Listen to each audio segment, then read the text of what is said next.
بسم الله الرحمن الرحيم. السلام عليكم ورحمة الله وبركاته. الحمد لله نحمده تعالى ونستعينه ونستغفره ونستهديه ونعوذ بالله من شرور أنفسنا وسيئات أعمالنا. من يهده الله فلا مضل له ومن يضلل فلن تجد له وليا مرشدا. وأشهد أن لا إله إلا الله وحده لا شريك له وأشهد أن محمدا عبده ورسوله. اللهم صل وسلم وبارك على محمد وعلى آله وصحبه وسلم تسليما كثيرا. سبحانك لا علم لنا إلا ما علمتنا إنك أنت العليم الحكيم. رب اشرح لي صدري ويسر لي أمري واحلل عقدة من لساني يفقه قولي. لا حول ولا قوة إلا بالله العلي العظيم. قال الله تبارك وتعالى في كتابه الكريم: أعوذ بالله من الشيطان الرجيم. قل هل يستوي الذين يعلمون والذين لا يعلمون إنما يتذكر أولو الألباب. قال تعالى: يرفع الله الذين آمنوا منكم والذين أوتوا العلم درجات. Sadaqallahul azim. Bapak-bapak, ibu-ibu, hadirin jamaah Masjid An-Nur yang dimuliakan Allah subhanahu wa ta'ala. Alhamdulillah wa syukrulillah. Kembali sama-sama kita panjatkan puja dan puji syukur kehadirat Allah subhanahu wa ta'ala yang telah melimpahkan nikmatnya, karunia-Nya, anugerahnya yang sangat banyak kepada kita semua, khususnya nikmat Islam, nikmat iman, nikmat diberikan segala kemudahan oleh Allah subhanahu wa ta'ala untuk melaksanakan amal ibadah, untuk melaksanakan segala amal kebajikan, untuk menegakkan segala perintah Allah subhanahu wa ta'ala, serta menjauhi apa yang dilarang oleh Allah subhanahu wa ta'ala, serta nikmat afiat, nikmat kesehatan yang dengan itu Allah mudahkan kita untuk melakukan segala aktivitas yang berhubungan dengan urusan dunia kita. Mudah-mudahan kita lakukan itu semua semata-mata untuk meraih ridha Allah subhanahu wa ta'ala. Amin ya rabbal alamin. Bapak ibu jamaah yang dimuliakan Allah subhanahu wa ta'ala, kita kembali menyambung kajian kita beberapa bulan yang lalu, yaitu tarbiyah qiyadiyah, membina generasi pemimpin. Pada malam hari ini tema yang akan kita angkat dari judul tersebut adalah seberapa besar sumbangan Islam terhadap peradaban dunia hari ini. Seberapa besar pengaruh Islam terhadap peradaban dunia sampai kehidupan dunia hari ini. Jamaah Jumat, keingatan khatib. Jamaah yang dimuliakan Allah subhanahu wa ta'ala, kita semalam sudah berbicara tentang lubang biawak. Yang mana kita sudah tahu bahwa sesungguhnya lubang biawak tersebut bukan hanya sebatas kebiasaan kita, tradisi kita, ataupun tingkah laku kita yang mengekor kepada orang-orang terdahulu, kata Nabi sallallahu alaihi wasallam, yang mana kita sudah menyadari, sadar atau tidak wallahu a'lam, bahwa sesungguhnya lubang biawak tersebut sudah memasuki sistem pendidikan kita sampai hari ini. Sistem pendidikan kita sampai hari ini. Yang mana kita melihat begitu susahnya, begitu sulitnya hari ini kita mencari dan juga melahirkan pemimpin yang setaraf dengan Umar bin Khattab. Dan itu kita maklumi, karena memang sistem pendidikan kita lah yang lemah. Sistem pendidikan kita lah yang tidak mampu dan tidak bisa untuk melahirkan orang-orang seperti itu. Padahal Nabi Shallallahu Alaihi Wasallam, kalau kita ingin mengikuti apa yang telah dicontohkan oleh Nabi Shallallahu Alaihi Wasallam, karena kita hari ini istilahnya ada slogan kembali kepada Quran dan Sunnah Nabi Shallallahu Alaihi Wasallam. Kembali kepada Quran dan Sunnah ini bukan hanya sebatas pada amal ibadah saja. Kita hari ini memaknainya seperti itu. Bukan hanya sebatas melaksanakan sholat saja, melaksanakan puasa saja, tata cara berhaji, berumrah sesuai dengan sunnah. Tidak. Tapi segala aspek kehidupan kita,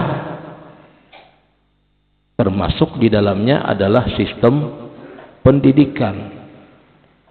Kalau kita ingin mencetak orang-orang seperti Umar bin Khattab, Umar bin Abdul Aziz, Harun ar-Rasyid misalnya, Muhammad Salahuddin al-Ayyubi, kemudian Muhammad al-Fatih, maka hendaknya kita mengikuti bagaimana orang-orang terdahulu mencetak pemimpin.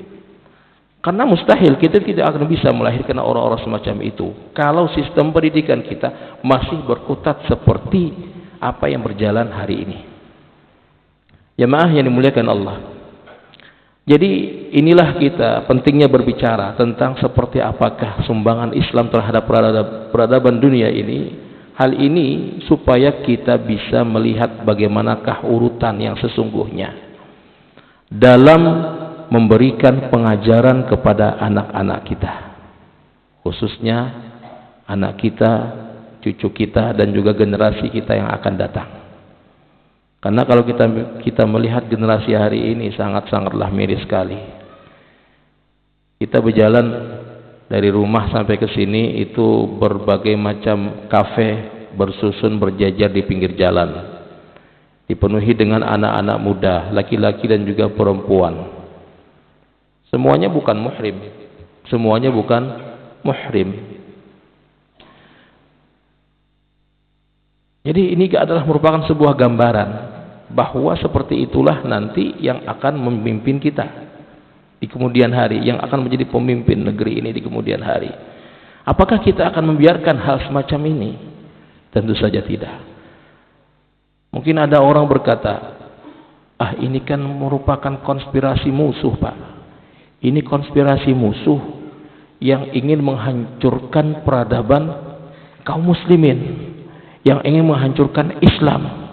Kan begitu. Orang selama ini kan beralasan ini konspirasi musuh, ini makar musuh. Yang namanya konspirasi musuh, yang namanya musuh itu berbuat jahat, itu memang sejak dahulu.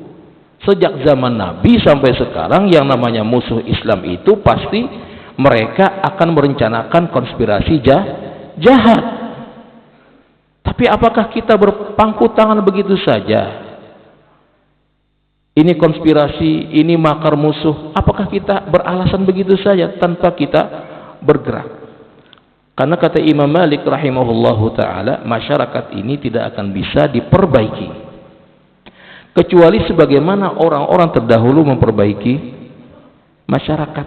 Siapa orang-orang terdahulu ini?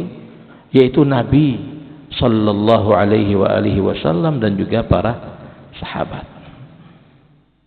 Bapak Ibu jamaah yang dimuliakan Allah Subhanahu wa taala, maka berbicara tentang sumbangan Islam dan kaum muslimin terhadap peradaban dunia ini sangatlah besar sekali, dan pengaruhnya sampai hari ini kita rasakan berupa kemajuan, berupa tata kelola pemerintahan, berupa tata kelola kehidupan dalam masyarakat. Bagaimana hubungan interaksi antara sesama manusia, bagaimana saling menghargai, bagaimana saling bertoleransi antara sesama manusia. Yang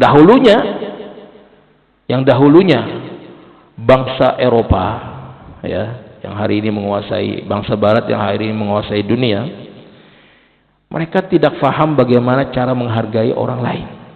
Bayangkan, Pak. Bayangkan. Orang Eropa dahulu mereka tidak bisa hidup bersandingan dengan orang, walaupun hanya sesama mereka, seagama mereka saja mereka tidak bisa bersanding. Sesama mereka tidak bisa bersanding. Antara Katolik dengan Protestan, antara Protestan dengan Ortodoks itu nggak bisa bersanding. Ketika satu wilayah dikuasai oleh Katolik, maka yang lain akan dihabisi oleh mereka. Begitulah seterusnya. Ini ada buktinya. Ada satu museum di Belanda namanya Tokcur Museum. Itu adalah merupakan saksi bahwa sesungguhnya bangsa Eropa dahulu tidak memiliki istilahnya toleransi. Itu enggak ada. Tidak ada sama sekali. Jadi banyak sekali pendeta-pendeta Protestan itu yang dihukum gantung oleh Katolik. Banyak itu. Itu fotonya ada, gambarnya ada, saksi sejarahnya ada. Kemudian orang yang tidak berkeyakinan sebagaimana halnya dengan doktrin gereja pada ketika itu, mereka ditangkap, mereka disiksa, di sini diletakkan semacam alat tajam itu, sehingga mereka seperti ini. Jadi kepala mereka tertonggak seperti ini. Alatnya di sini. Sedikit saja mereka gini, maka akan tertusuklah di sini. Sampai orang yang disiksa tersebut mengakui bahwa ia salah. Coba bayangkan, sampai seperti itu. Padahal itu hanya sebatas perbedaan istilah kita dalam Islam itu perbedaan mazhab saja. Antara mazhab Syafi'i dengan mazhab Maliki, ya. Seperti itu saja, cuma perbedaan pendapat saja. Seperti itu. Mereka tidak bisa memberikan toleransi sama sekali. Sampai akhirnya Islam masuk ke Eropa, Islam masuk ke Spanyol, maka Islam pun mengajarkan bagaimana cara hidup bertoleransi. Nah itulah sesungguhnya toleransi itu adalah ajaran dari Islam yang ditransfer ke dunia Barat. Sampai hari ini, sampai hari ini. Tapi tiba-tiba hari ini kaum muslimin khususnya di wadah kita ini kebagian radikalnya. Ini rumusnya dari mana ini? Intoleransi katanya, kaum intoleransi, yaitu berarti kaum muslimin berarti. La ilaha illallah. Ini tidak baca sejarah. Ini tidak paham sejarah. Jamaah yang dimuliakan Allah. Kembali kepada pembahasan kita. Jadi bahwa sesungguhnya di awal tadi kita membaca ayat yang berbunyi qul hal yastawil ladzina ya'lamun wal ladzina la ya'lamun. Katakanlah wahai Muhammad, apakah sama orang yang diberikan ilmu dengan orang yang tidak diberikan ilmu? Maka sesungguhnya Islam hadir ke muka bumi ini memberikan dampak yang luar biasa terhadap kehidupan dunia sampai saat ini. Di antara dampak yang luar biasa yang diwariskan oleh Islam itu adalah ilmu. Dan itu ada tingkatan ilmu. Ada beberapa tingkatan ilmu. Ada 3 tingkatan. Yang pertama adalah tingkatan ilmu yang pertama, ini adalah ilmu yang paling tinggi, ilmu yang berhubungan dengan Allah Subhanahu wa taala. Yang kedua, ilmu yang berhubungan dengan manusia. Hubungan antara sesama manusia dengan manusia. Kemudian yang ketiga adalah ilmu yang berhubungan dengan alam semesta. Yang tingkatannya nomor 3 ini, kalau jadi ilmu nantinya adalah ilmu-ilmu yang hari ini dipelajari oleh anak-anak sekolah sampai di perguruan tinggi. Seperti ilmu matematika, fisika, kimia, arsitektur, astronomi, geografi, dan lain sebagainya. Itu adalah merupakan ilmu yang berhubungan dengan alam semesta. Bapak Ibu jamaah yang dimuliakan Allah Subhanahu wa taala. Jadi ini tingkatan yang paling rendah. Hari ini adalah merupakan sebuah kebanggaan bagi orang-orang tua hari ini. Kalau ada anaknya nilai matematikanya rendah, maka seorang bapak sedih. Kalau nilai kimianya rendah, maka sedih. Kalau nilai bahasa Inggrisnya rendah, maka orang tuanya sedih. Tapi kalau anaknya tidak bisa sholat, tidak sedih. Kalau tidak bisa baca Quran, tidak sedih, biasa-biasa saja. Kalau tidak kenal Allah, biasa-biasa saja. Kalau anaknya berbohong, biasa-biasa saja. La ilaha illallah. Itulah yang terjadi hari ini. Kebalik. Terbalik. Jadi ilmu yang nomor 3 ini nomor paling bawah. Ilmu yang berhubungan dengan alam semesta. Ini adalah levelnya paling bawah di dalam peradaban Islam. Supaya orang faham hari ini bahwa yang dibanggakan oleh orang hari ini sesungguhnya di dalam peradaban Islam, di masa-masa kecemerlangan Islam dan juga kaum muslimin selama 1340 tahun lebih, itu berada pada level yang paling bawah. Bukan berarti bahwa ini tidak ada manfaatnya, tidak.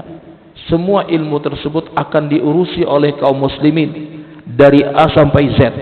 Bahkan mereka lah yang pertama kali meletakkan dasar-dasar ilmu tersebut. Siapa yang pertama kali meletakkan dasar ilmu kimia, fisika dan lain sebagainya? Itu adalah kaum muslimin. Jamaah yang dimuliakan Allah Subhanahu wa taala. Karena kalau kebanggaan kita hanya sebatas pada ilmu pada tingkatan yang paling rendah ini saja, dan inilah yang hari ini orang-orang berkutat di nomor 3 ini, ya. Hampir semua orang hari ini berkutat di nomor 3 ini. Apa yang terjadi? Ketika mereka menciptakan sebuah hasil karya, maka mereka tidak memikirkan manusia. Bayangkan Pak, hari ini Rusia Ukraina perang, ya kalau lah. Dan itu bukan Ukraina yang perang, NATO yang perang. Ini negara ini punya nuklir semua, punya nuklir semua. Nuklir ini hasil karya, hasil karya. Rusia punya nuklir, Amerika punya nuklir, Prancis, Inggris punya nuklir, semua NATO, negara NATO hampir punya nuklir semua. Bayangkan kalau satu nuklir saja diluncurkan, apa yang terjadi? Kehancuran. Kehancuran. Tadi ada orang memprediksi, katanya kalau semuanya ini turut campur, NATO ini turut campur semua, Rusia mengeluarkan nuklir satu saja, maka semuanya akan membalas dengan nuklir. Sampai 75% nuklir keluar, ini hancur sudah ya. Hancur sudah. Ini tidak memikirkan manusia, Pak. Tidak bisa memikirkan manusia. Karena yang mereka pikirkan adalah karena mereka hanya mempelajari dan pelajaran mereka sebuah ilmu yang berkutat di level yang paling bawah ini. Jadi mereka tidak memahami bagaimana apakah ini bisa menghormati manusia atau bagaimana nanti efeknya terhadap kehidupan manusia. Tidak difikirkan sama mereka. Hari ini orang bikin alat untuk mengeruk gunung misalnya. Gunung habis dihabisi batu bara, habis, kemudian dikeruk ke bawah lagi sampai berlubang luar biasa. Habis lubang yang satu, pindah kepada lubang yang berikutnya. Kemudian habis lagi, pindah kepada gunung berikutnya. Habis lagi, pindah ke gunung berikutnya. Apakah mereka memikirkan efek daripada apa yang mereka perbuat tersebut? Kerusakan alam, banjir misalnya? Tidak. Tidak memikirkan sama sekali. Hari ini kita banjir, ya. Sebelumnya tidak pernah banjir, ya. Masuk rumah sampai lintuhut 10 hari 10 malam. Kata kau bapak apa? Anak behera, jamban timbul juga sekalinya.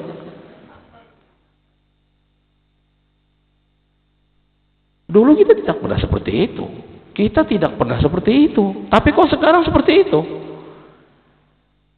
Ya ini efek kerusakan alam yang dilakukan oleh manusia-manusia yang tidak memikirkan manusia. Kenapa? Karena ilmu mereka hanya sebatas pada tingkatan yang paling rendah. Ini yang jadi masalah. Mereka tidak kenal Tuhan, tidak kenal Allah. Apa? Mereka kan orang Islam juga, Pak? Iya, orang Islam. Orang Islam tapi tidak kenal Allah. Ada begitu, Pak? Ada, banyak. Orang Islam tapi tidak kenal Allah. Banyak seperti itu. Bahkan masjid saja nggak kenal dia. Masjid tidak kenal. Tidak pernah hadir di masjid kecuali setelah menjadi mayat. Datang ke sini jenazahnya, inna lillahi wa inna ilaihi raji'un. Telah meninggal dunia fulan bin fulan. Orangnya nggak pernah ke masjid. Misalnya. Adalah maka itu? Ada. Orang tidak kenal masjid kecuali setelah meninggal dunia. Wanita yang tidak pernah menutup aurat kecuali ketika sudah meninggal dunia. Kok bisa? Iya kan, meninggal dunia kan pakai kafan, ditutupin semuanya, nutup aurat itu kan. Tapi waktu hidup nggak pernah nutup aurat, tiba-tiba saja meninggal dunia nutup aurat. Nah ini jamaah yang dimuliakan Allah Subhanahu. Ini ilmu kalau dikaji pada tingkatan yang paling bawah, ya seperti itu hasilnya. Kalau jadi pejabat, apa yang terjadi? Ya seperti yang kita dengar hari ini. Jadi kita tidak bisa menyebutkan satu persatu bagaimanakah efek negatif dan berbahayanya jika seseorang hanya menuntut ilmu pada level yang paling bawah saja. Dan inilah yang terjadi hari ini. Dan inilah yang ada pada sistem pendidikan kita hari ini. Tapi kan ada pelajaran agamanya juga Pak hari ini. Iya, ada ya agamanya di sekolah-sekolah kita, sekolah umum, sekolah SD, SMP ada ya ada. Cuma hanya sebatas sedikit, porsinya sangat sedikit sekali. Sangat sedikit sekali. Dan itu tidak bisa membendung bagaimanakah serangan-serangan eksternal. Ya, apakah itu dari informasi dari luar ataupun dari teknologi hari ini, ya handphone misalnya. Ya, ini hari ini kalau kita lihat, coba pian lihat orang yang mendownload TikTok dengan WhatsApp itu banyakan mana kira-kira? Soalnya pian melihat itu. Pian buka di Google Play Store itu, yang mendownload TikTok lawan WhatsApp itu lebih banyak mana hari ini? Kira-kira banyak mana? TikTok. Coba aja pian lihat, lebih banyak TikTok. Nah itu gambaran generasi kita Pak. Mungkin orang tua juga seperti itu juga. Itulah gambarannya. Jadi kita tidak akan bisa berubah. Kita tidak akan bisa menuju sebuah peradaban yang luar biasa seperti yang telah dijanjikan oleh Nabi sallallahu alaihi wasallam dengan seorang pemimpin yang hebat di akhir zaman yang disebut dengan Al-Imam Al-Mahdi, yang telah diriwayatkan oleh Nabi sallallahu alaihi wasallam, dinubuatkan oleh beliau akan datang muncul.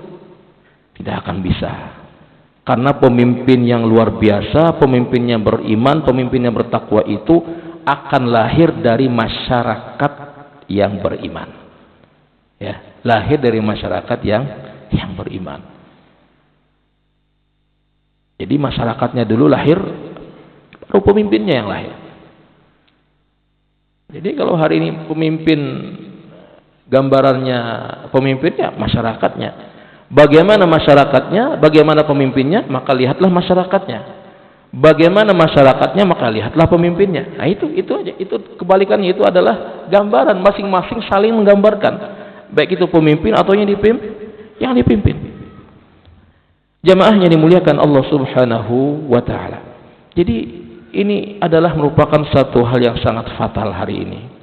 Kesalahan ataupun sebuah tragedi yang luar biasa, yang kita sadari atau tidak bahwa sesungguhnya kita telah mengulang sebuah tragedi berulang-ulang sampai kita tidak mampu melahirkan orang yang pemimpinnya beriman dan bertakwa kepada Allah Subhanahu wa taala sekali orang-orang terdahulu.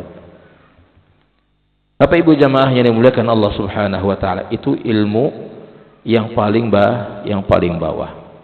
Kemudian ilmu tingkatan yang nomor tengah, nomor 2. Ilmu apa tadi? Ilmu yang berhubungan dengan interaksi antara sesama manusia. Nah ini, hubungan antara A dengan B, B dengan C, C dengan E dan lain sebagainya. Yang kalau jadi ilmu nanti berbagai macam ilmu, diantaranya adalah ilmu jiwa. Ya kalau ilmu psikologi, ilmu apa lagi? Ilmu sosial, ilmu pendidikan dan lain sebagainya. Bapak Ibu jemaah yang dimuliakan Allah Subhanahu wa taala. Karena ilmu-ilmu ini adalah berhubungan dengan interaksi antara sesama manusia. Hubungan antara sesama manusia. Hari ini antara orang yang mengurusi mesin dengan yang mengurusi manusia, lebih tinggi mana gajinya? Mengurusi mesin. Operator alat berat dengan ibu guru yang mengajarkan akhlak kepada anak-anak TK, lebih tinggi mana gajinya hari ini? Operator alat berat. Kan kebalik hari ini. Kira-kira mesin dengan manusia lebih mulia mana? Mesin dengan manusia mulia mana, Pak? Manusia. Manusia dengan matahari lebih mulia mana? Manusia. Manusia dengan bulan lebih mulia mana? Manusia. Karena Allah ciptakan matahari untuk manusia. Allah ciptakan bulan untuk manusia. Allah ciptakan laut untuk manusia. Laut dan isi-isinya untuk manusia. Allah ciptakan binatang untuk manusia. Semuanya untuk manusia. Walladzi khalaqa lakum ma fil ardi jami'a.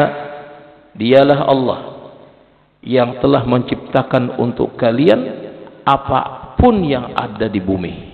Apapun yang ada di bumi ini untuk manusia. Tidak dibalik. Allah tidak menciptakan manusia untuk mereka, para benda-benda tersebut atau makhluk-makhluk selain manusia tersebut. Tidak. Mereka lah diciptakan Allah untuk manusia. Hari ini kan kebalik. Orang yang mengurusi mesin lebih dimuliakan, dihormati daripada orang yang mengurusi manusia. Itulah terbalik. Ini sistem pendidikan. Siapa yang membalik ini? Penjajah, Pak. Terus terang, penjajah. Merekalah yang membalik ini. Makanya orang ketika menciptakan sesuatu, mereka tidak memikirkan bagaimana manusia. Dulu kita tidak pernah mendengar istilah pemanasan global. Hari ini setiap kali ada istilahnya sidang umum di PBB atau G20 atau G apa segala macam itu pasti membahas pemanasan global, pemanasan global, pemanasan global. Kutub utara mencair katanya, membuat air laut debitnya meninggi. Ini efek apa ini? Efek dari hasil teknologi yang diciptakan oleh manusia. Hasil daripada sebuah revolusi industri yang diciptakan oleh manusia yang tidak memikirkan, tidak memperhatikan masalah alam dan juga lingkungan. Kenapa demikian? Kenapa demikian? Karena mereka belajarnya hanya pada level yang paling rendah. Nah, itu yang jadi masalah. Ketika mereka meningkat sedikit dengan level yang nomor 2, memikirkan hubungan antara sesama manusia, lalu disinilah mereka mulai berpikir hak asasi manusia. Iya kan? Ya Allah lah, HAM, human right. Ya. Ini terlambat. Orang Barat itu terlambat berpikir hak asasi manusia. Sudah itu mereka salah lagi menyimpulkannya. Ya kalau di mana hak asasi manusia? Ketika kaum muslimin di Palestina dibantai oleh Israel, mana mereka berteriak? Mana negara-negara NATO yang hari ini bangga, yang katanya HAM itu tidak ada. Tidak ada. Ketika mereka sedikit saja digigit semut, wah ributnya luar biasa. Satu orang dari mereka misalnya terzalimi ataupun terintimidasi ataupun terbunuh misalnya, wah teriakannya luar biasa, kesana kemari. Wah ini melanggar HAM, ini melanggar ini itu dan lain sebagainya. La ilaha illallah. Jadi HAM menurut mereka itu adalah hanya untuk mereka sendiri. Untuk kaum muslimin tidak ada. Tidak ada.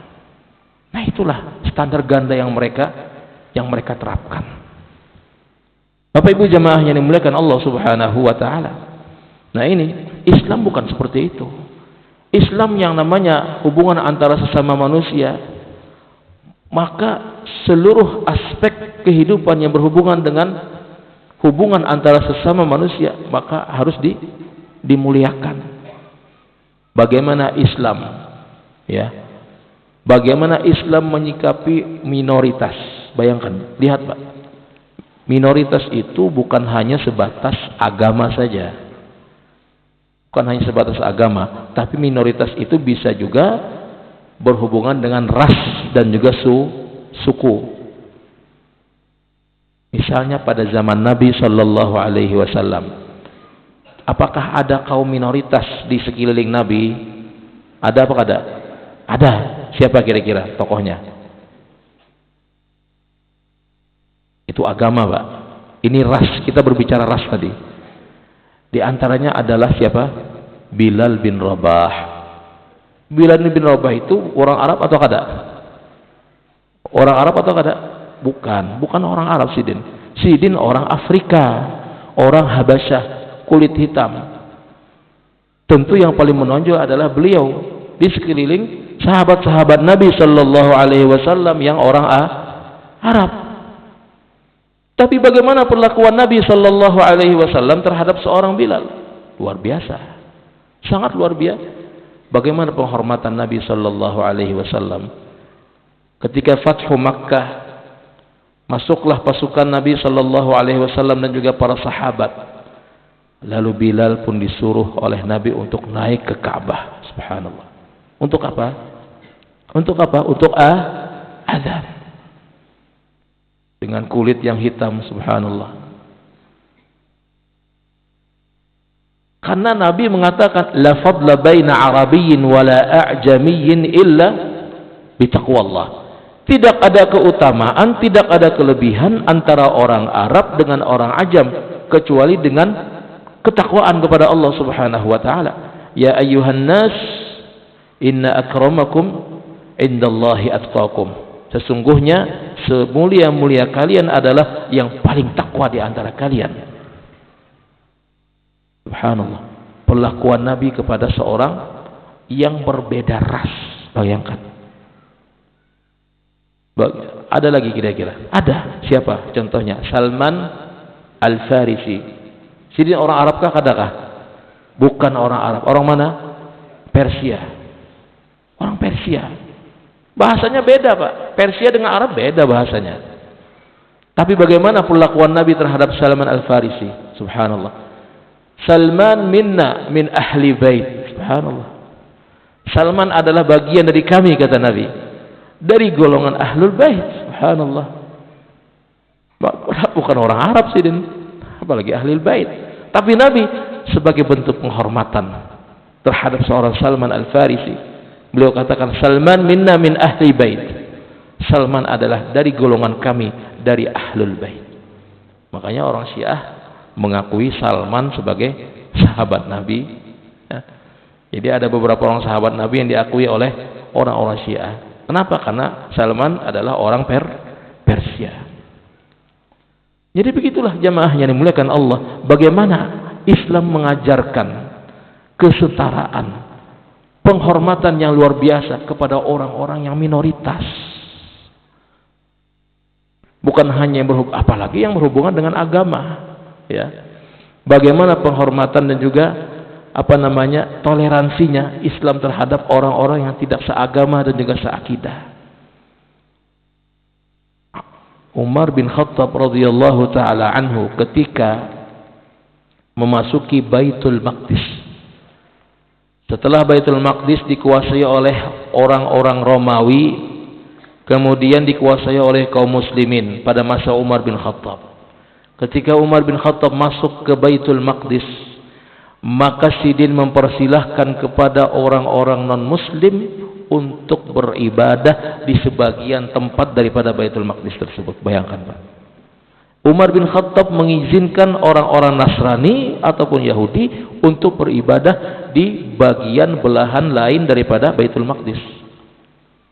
Misalnya bagian depannya adalah untuk kaum muslimin, bagian belakangnya untuk kaum Nasrani. Silakan untuk beribadah. Bayangkan. Dan ini sangat banyak sekali gambarannya. Gambarannya sangat banyak sekali. Kalau kita melihat para pemimpin kaum muslimin pada masa itu luar biasa. Ketika muslimin menguasai Spanyol Andalusia selama 750 tahun, maka penguasa Cordoba, penguasa muslim Cordoba, ada peninggalan Islam sampai hari ini, Masjid Cordoba. Itu sangat besar sekali. Masjidnya sangat besar sekali. Itu salah satu peninggalan kaum muslimin. Di masjid tersebut, penguasa muslim mengizinkan orang-orang Kristen untuk beribadah di dalam masjid,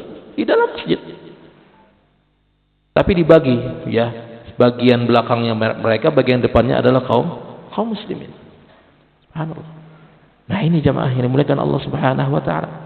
Silahkan Anda mau beribadah di sini. Anda dilindungi. Nah, itulah toleransi Islam. Toleransi Islam. Jamaah yang dimuliakan Allah. Ketika ini kita berkisah sejarah. Ketika Muhammad Al-Fatih berhasil menaklukkan apa? Konstantinopel. Nah, ini Konstantinopel. Beliau pun masuk ke salah satu gereja yang besar pada ketika itu, namanya Hagia Sophia, ya. Di dalam gereja itu penuh dengan para pastor, para pendeta, ibu-ibu dan juga anak-anak. Mereka semua ketakutan luar biasa ketika melihat Muhammad Al-Fatih yang gagah dengan pedangnya masuk ke gereja Hagia Sophia. Mereka menyangka bahwa mereka akan dibantai satu persatu. Mereka, para pastor tersebut, menyangka bahwa Muhammad Al-Fatih, pemimpin muslim ini, akan membantai mereka. Karena mereka tidak bisa membayangkan perang antara sesama mereka saja, sesama Kristen, Pak. Konstantinopel itu kan Romawi Timur, sedangkan Vatikan itu Romawi Barat. Ini setiap waktu, setiap saat perang terus antara Romawi Timur dengan Romawi Barat ini. Romawi Timur ini adalah Ortodoks agamanya. Kalau Romawi Barat ini adalah Katolik. Ini setiap kali bertemu mereka berperang, bertempur habis-habisan, sangat kejam sekali. Ya. Ketika Romawi Timur menang, ya, maka mereka akan membantai habis orang-orang Romawi Barat. Ketika Romawi Barat menang, maka mereka akan membantai habis orang-orang Romawi Timur. Ini sesama mereka, sesama agama mereka, walaupun berbeda aliran. Ini apalagi beda sekali agamanya. Ini Islam. Ini Ortodok Kristen, Romawi Timur, ini Islam.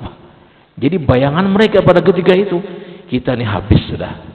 Kita ini pasti habis dibantai oleh kaum muslimin. Tapi apa yang terjadi? Apa yang terjadi? Beliau pun mendekati orang-orang tersebut dengan senyum dan juga murah senyum. Apa kata Muhammad Al-Fatih rahimahullah? Kalian semua di sini aman.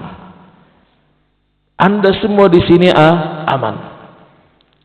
Tidak boleh satupun ada yang menyakiti Anda. Tidak boleh satupun dari pasukan ini yang boleh menyakiti Anda. Jika Anda ingin tetap tinggal di sini, maka silahkan. Silakan Anda tinggal di sini dan Anda bisa beribadah dengan nyaman di sini. Jika Anda mau pergi dari sini, maka pasukan kami akan mengantarkan Anda kemanapun Anda inginkan. Subhanallah. Bayangkan. Inilah Islam yang memberikan toleransi yang luar biasa, dan sampai hari ini, sampai hari ini. Makanya kita hari ini lihat orang-orang yang menduduh kaum muslimin intoleransi ini kan nggak lihat fakta sejarah dan tidak melihat kenyataan sebenarnya. Kalau seandainya orang Islam itu intoleran seperti yang mereka tuduhkan, maka sudah habis sudah orang-orang Cina itu. Ya Allah, orang Cina yang ada sekarang ini sudah habis sudah. Tapi mereka bisa berusaha, bisa berbisnis dengan nyaman, bisa kaya raya, bahkan lebih kaya daripada kaum muslimin. Bayangkan. Keamanan dan juga kenyamanan mereka dapatkan tanpa ada sedikit pun gangguan. Tapi orang-orang yang sakit hati, orang-orang yang di dalamnya ada penyakit, orang-orang munafik, orang-orang kafir yang memusuhi, yang ingin memusuhi kaum muslimin, di dalam hati mereka ada kedengkian, maka mereka terus menghembuskan narasi intoleransi ini kepada kaum muslimin. Tapi kita tetap sabar, ya, kita tetap bersabar terhadap tuduhan-tuduhan tersebut. Jamaah yang dimuliakan Allah Subhanahu wa taala. Jadi ini adalah hubungan antara sesama manusia yang diwariskan oleh kaum muslimin terhadap peradaban dunia. Ketika mereka tidak faham sama sekali bagaimana cara menghargai sesama manusia, Maka Islam hadir ke tengah-tengah mereka untuk mengajarkan kepada mereka bagaimana cara saling menghargai antara sesama manusia. Dan itulah jemaah yang dimuliakan Allah Subhanahu wa taala, salah satu daripada warisan terbesar daripada kaum muslimin. Karena waktu sudah Isya dan insyaallah akan kita sambung pada pertemuan yang akan datang. Mudah-mudahan Allah Subhanahu wa taala memberikan hidayah dan juga petunjuknya kepada kita semua, serta membukakan pintu-pintu kebaikan kepada kita semua, dan memberikan kita pemimpin yang adil, yang bertakwa kepada Allah Subhanahu wa taala, memperhatikan kondisi daripada rakyatnya. Amin amin ya rabbal alamin. Hadanallahu wa iyyakum ajma'in. Subhanakallahumma wa bihamdika asyhadu an la ilaha illa anta astaghfiruka wa atubu ilaik. Assalamu alaikum warahmatullahi wabarakatuh.